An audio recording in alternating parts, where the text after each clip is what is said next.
Le réseau de la voie publique. Au Québec, seul le ministre du Développement durable, de l'Environnement et de la lutte contre les changements climatiques permet ou non l'autorisation aux villes et municipalités la réalisation d'un réseau d'eau potable, sanitaire et pluviale de la voie publique.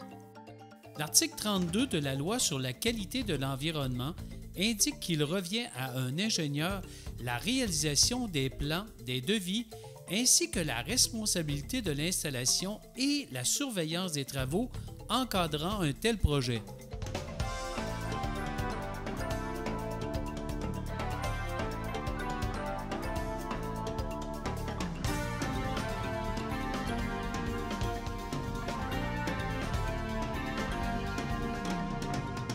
Tout propriétaire désirant faire le raccordement d'un bâtiment au réseau potable, sanitaire et pluvial situé à la limite de sa propriété doit d'abord obtenir un permis d'autorisation de la ville ou municipalité et doit se conformer aux exigences quant au type et diamètre de tuyaux à utiliser sous terre. La voie publique est munie d'une bordure de béton servant à canaliser l'eau de pluie vers des grilles d'évacuation afin d'éviter l'accumulation d'eau, rendant ainsi la chaussée non sécuritaire aux véhicules qui y circulent.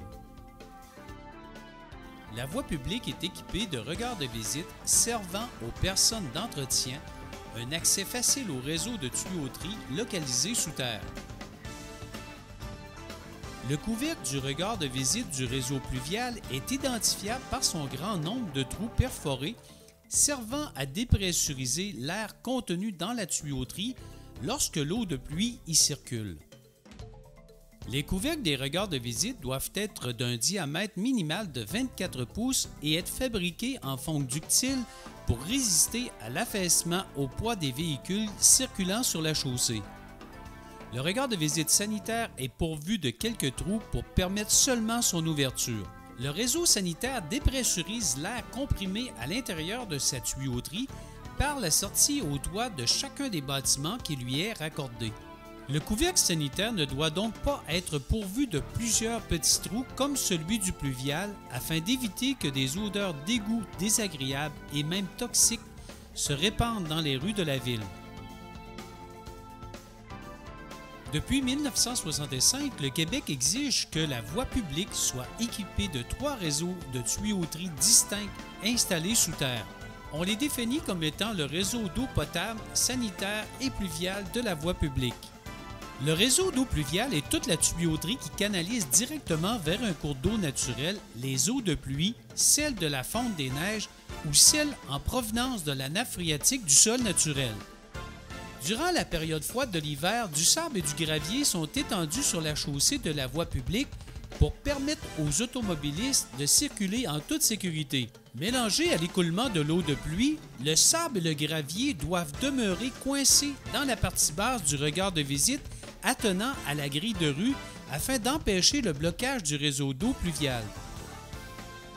De façon générale, le tuyau-mètre de la voie publique est réalisé à l'aide d'un tuyau SDR 35 de 24 pouces de diamètre.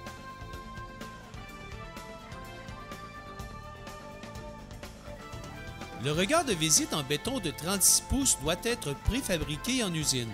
Il doit être pourvu d'une échelle fixe si la profondeur est supérieure à 1 mètre.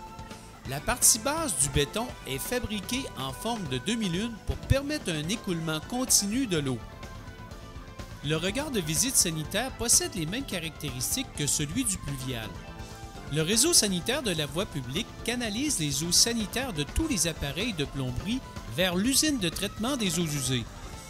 De façon générale, le tuyau mètre de la voie publique est réalisé à l'aide d'un tuyau SDR 35 de 15 pouces de diamètre. Pour tout travailleur, la tâche d'inspection et de réparation est considérée comme dangereuse. Seules les personnes préparées et entraînées à ce type de situation peuvent effectuer le travail à l'intérieur des regards de visite.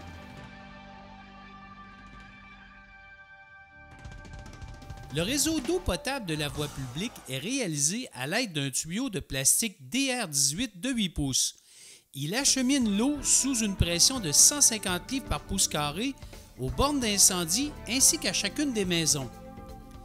Le réseau d'eau potable est muni de robinets vannes installés sous terre. Pour permettre l'ouverture et la fermeture du robinet, une boîte de service est installée verticalement jusqu'au niveau de la chaussée, permettant ainsi l'opération du robinet vanne à l'aide d'un outil spécialisé. Le branchement d'eau général qui canalise l'eau potable vers l'entrée de la maison est réalisé à l'aide d'un tuyau en cuivre de type K d'un diamètre minimal de 3/4 de pouce. Le raccordement doit être pourvu d'un col de cygne fabriqué horizontalement sur place et a pour but d'éviter que le raccordement se brise lors des mouvements de sol. La boîte de service du propriétaire est fournie et installée par la ville. Bien qu'elle soit localisée sur le terrain du propriétaire, l'opération de son mécanisme ne peut être exécutée que par la personne responsable du réseau de la voie publique. En d'autres mots, aucun plombier ne doit procéder à l'ouverture ni la fermeture du robinet situé à la ligne de propriété du branchement d'eau général. De ce fait, le bouchon d'accès est fabriqué non standard à 5 côtés. Celui-ci se veut un découragement pour quiconque serait tenté d'opérer le robinet sous terre. Le code de plomberie exige clairement que tout branchement d'eau général doit être muni d'un robinet d'arrêt accessible situé aussi près que possible de son point d'entrée dans le bâtiment.